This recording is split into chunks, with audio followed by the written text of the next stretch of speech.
Bon, j'ai beaucoup défoncé ZBrush dernièrement, mais je vais pas parler beaucoup des nouveautés. En fait, il y a des choses voilà, que j'ai pas traité sur ma chaîne encore. Je voulais parler notamment de la symétrie, là dans ce premier point. La symétrie, vous connaissez, on appuie sur X et on va pouvoir directement voilà, sculpter en symétrie notre objet. La chose à savoir en fait, c'est qu'on a ici dynamique symétrie, donc c'est pas toujours clair, donc je vais vous montrer. Donc, la première des choses, c'est que je vais faire un merge de mes trois objets, voilà, pour pas que mes yeux restent en carafe. Donc j'ai mon objet comme ça. Donc je suis vraiment centré, donc si je mets le plan en fait, comme ça, je suis vraiment bien au milieu, pas de problème. Donc c'est pour ça que ma symétrie marche bien. Mais on va imaginer que maintenant je vais bouger en fait, donc je retire ma symétrie, et je rappuie sur X pour pas qu'il y ait de soucis, et je vais décaler mon objet. Voilà. Qu'est-ce qui se passe maintenant quand je commence à resculpter et que je remets ma symétrie? On voit bien que le point rouge, là on le voit à gauche, il est décalé, donc du coup ce que je vais faire c'est que je vais perdre totalement ma symétrie. C'est là où c'est pas mal d'utiliser donc la symétrie locale, c'est-à-dire que la symétrie locale elle va se référer à mon objet ici. Donc je vais plus être sur le plan global de la scène, je vais être sur l'objet en lui-même. Donc si j'appuie sur local symétrie, là d'un coup, hop, je récupère ma symétrie. Ça marchait jusque là plutôt bien. Le problème qu'il y avait en fait, c'est dès que je faisais une rotation. Là je perdais en fait ma symétrie, ce qui était normal, c'est que ma symétrie elle partait, elle restait droite, mais mon objet si je le tournais en fait ça marchait plus. Et ils ont corrigé ce problème là, et maintenant en fait vous allez voir, si je fais en fait une rotation toute simple, je vais prendre mon objet et je fais une rotation. Donc là normalement je devrais plus être en symétrie, et vu que j'ai dynamique symétrie, regardez, je me remets en X, et ça continue à marcher. Donc ça c'est quand même super, c'est que peu importe en fait que je bouge ou pas, il a compris en fait, il a gardé en mémoire la rotation et donc du coup il va rester en fait sur ça. Donc ça c'est quand même plutôt pratique. On passe à l'alignement et la distribution qui sont dans les subtools. Donc là ce que j'ai fait en fait c'est que j'ai dupliqué en appuyant sur CTRL pour avoir les trois objets qui sont sur le même subtool. Ou sinon ce que vous faites c'est que vous dupliquez 3 fois et puis vous allez changer les tailles un petit peu et vous pouvez faire un merge down pour les mettre tous ensemble. Ça marche comme ça, c'est-à-dire qu'on a les trois objets qui sont présents, donc 3 fois les singes. J'ai retiré les yeux parce que ça posait problème. Et en fait, ce qu'on va pouvoir faire ici, c'est qu'on a avec Align, on va pouvoir par exemple les centrer bien au milieu les uns des autres. On va pouvoir par exemple les mettre tous au même niveau en hauteur. Donc par exemple si je clique ici, voilà, on va voir directement, donc si je rebouge un petit peu, voilà. On a tout comme ça en haut, en bas, c'est pareil. Je rebouge un petit peu, voilà, ça c'est assez pratique. Et on a aussi la distribution, donc on va pouvoir distribuer selon différents modes, à la verticale comme à l'horizontale. Donc là par exemple, ça va être, il va essayer de nous mettre à peu près la même distribution entre chaque centre, entre là, le nez de celui-là, de celui-là, de celui-là. Donc si on bouge un petit peu, je le suis déjà, on va bouger un petit peu. Donc on a différentes distributions ici en verticale. Donc voilà, en fonction de ce que vous voulez faire, ça peut être pratique. On va parler maintenant du stager, donc je vais utiliser une création récente, j'ai fait un petit coffre pour l'impression 3D, je pense que le tuto sera bientôt en ligne, et donc du coup là ce que j'ai envie de faire c'est que j'ai envie de poser mon coffre, de le poser là, alors je vais peut-être grossir un petit peu quand même ma plateforme, voilà, je vais le poser mon coffre sur cette partie là, donc du coup ça va me nécessiter de faire des changements, c'est par exemple de peut-être le réduire un petit peu, peut-être faire une rotation. Donc voilà, des changements sur lesquels je vais perdre forcément la symétrie, même si l'objet n'est pas forcément symétrique, mais j'ai envie de garder en fait cette chance là d'avoir mon objet ici, pouvoir le retoucher à plat, et parce qu'après je sais que peut-être pour donner des coups de brosse ce sera plus pratique d'être à plat, et je veux le positionner là, et donc c'est là où j'ai cet outil qui s'appelle le Stager, c'est dans géométrie, voilà, Stager dans géométrie. Et donc ce que je vais faire pour le poser ici, je vais cliquer sur Home Stage, et là je le déplace. Donc je prends, voilà, je vais le déplacer comme ça. Donc j'ai cliqué déjà sur Home Stage, je suis enregistré. Je vais faire une rotation, je vais faire vraiment tous les trucs possibles, imaginables. C'est-à-dire je fais une rotation, j'ai réduit sa taille, une rotation comme ça.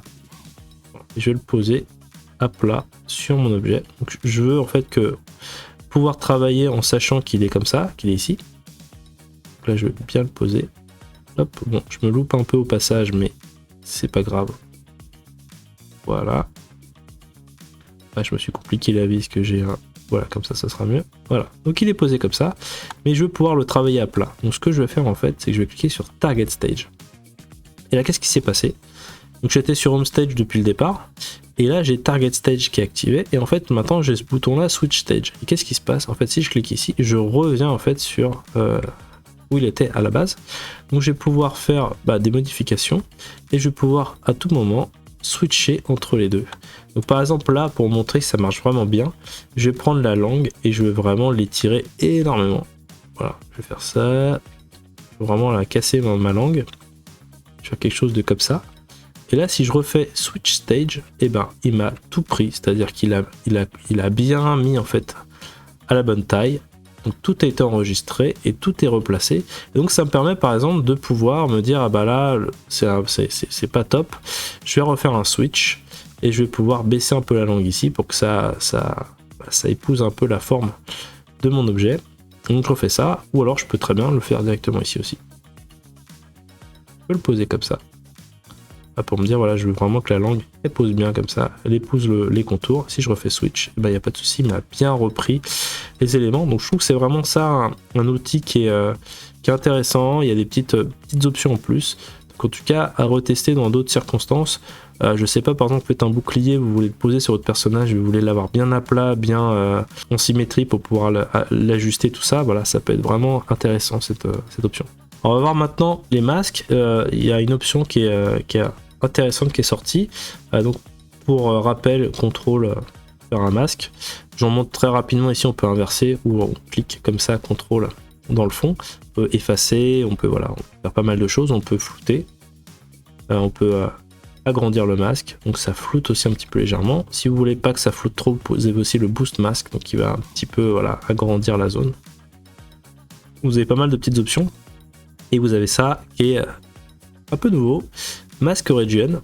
Donc c'est quelque chose assez rigolo à faire. En fait, c'est si vous voulez pas vous embêter, par exemple, vous êtes en train de vous dire je veux masquer toute une portion, mais je vais faire ça par exemple, alors je vais le faire mieux. Faites ça, et vous voulez pas avoir à faire ça. Ça, je l'ai fait un paquet de fois.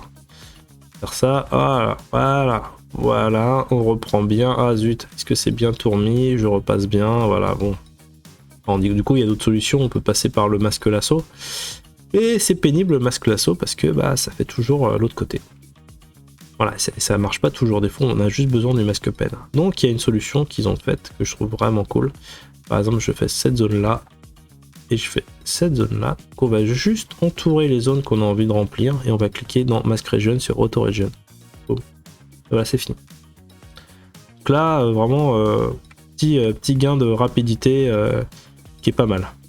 Le dernier tips, j'en avais déjà parlé sur ma chaîne, je trouve vraiment cet outil encore ce qui me manquait. Là, on va pouvoir faire des choses assez chouettes sur notre personnage.